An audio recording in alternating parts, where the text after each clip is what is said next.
Kennedy School of Government at Harvard University in Cambridge, Massachusetts, with Professor Stephen Walt. He's here with us. Thank you for joining us. Nice to be here.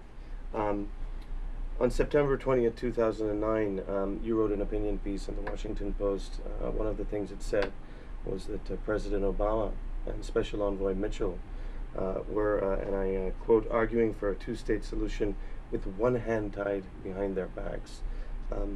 By whom?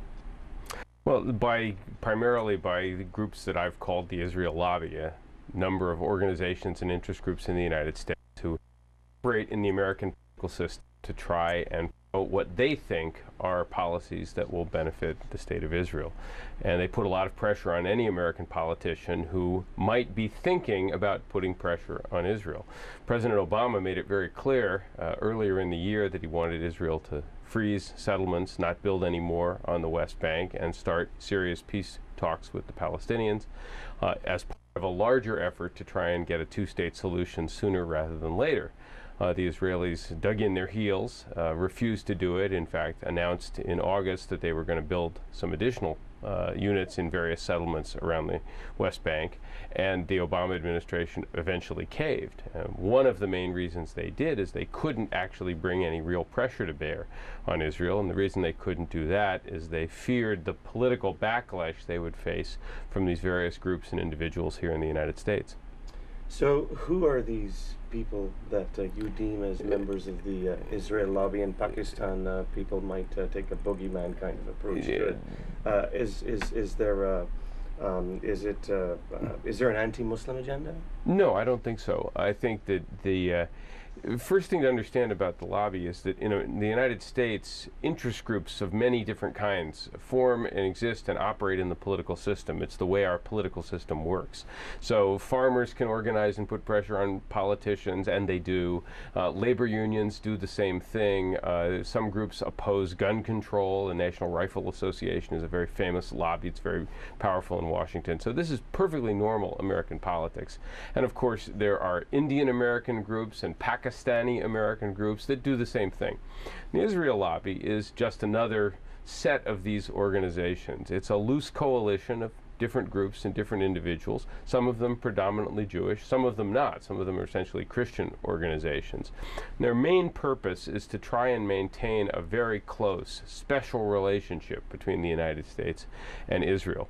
They don't agree on every single issue, but they all want to keep that special relationship intact. And any time an American president starts to distance himself from Israel, starts to question that special relationship, starts to think about putting real pressure on Israel to change its behavior, these groups jump into action and try to convince the president that that's not a good idea. What is this special relationship exactly? The special relationship is, first of all, that the United States gives Israel a large amount of material support. We give it about $3 or $4 billion every year in economic and military assistance. Secondly, the United States provides consistent diplomatic backing. For example, in the UN Security Council, vetoing resolutions that might be critical of Israel. Or more recently, the United States weighed in to try and discredit the Goldstone report that documented war crimes by Israel and Hamas during the Gaza fighting last year. The United States didn't want that to go public. So there's material support, but there's also diplomatic support.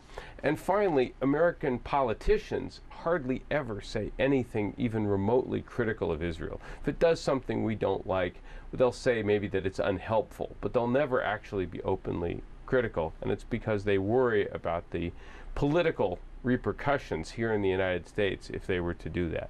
So there's some history, the history of this, the Israel lobby and U.S. foreign policy goes back to 2002. Then you wrote a paper, and then I believe in 2006 or 2007 you started putting it into the shape of a book. That's correct. How was the book received by those you deem members of the Israel lobby, and was it sharper than you expected? No, I think it was about what we expected. Needless to say, people who are either part of the lobby or who are sympathetic to it were very critical of the book. Sometimes they tried to criticize the substance, although most of the time they simply attacked us on personal grounds. They accused us of being hostile to Israel, accused us of being anti-Semitic. Very few people actually tried to look carefully at our arguments and disprove them in a serious way. Now, what's interesting is we got relatively few positive reviews here in the United States, but we got lots of positive reviews in Europe. We got lots of positive reviews in England. We even got 3 or 4 positive reviews in Israeli newspapers, where it's much easier to talk about that than it is here in the United States. But again, the response was pretty much what we expected, because groups in the lobby generally are very hostile to anyone who questions the special relationship or questions the policies that they're trying to push in the American political system.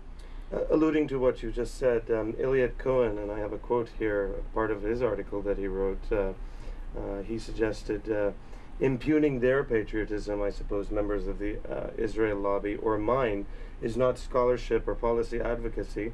It is merely an unforgivably bigotry. Now, is this a typical reaction, or are you guys sort of like the first ones to do this? Well, we're not the first people to point out that the Israel lobby is pushing American policy in a particular direction. There have been previous books and articles. Jimmy Carter's book, Palestine, Peace, Not Apartheid, made a similar point. And all of these people don't question anybody's loyalty. We didn't question anyone's loyalty or patriotism, and neither did any of these other people.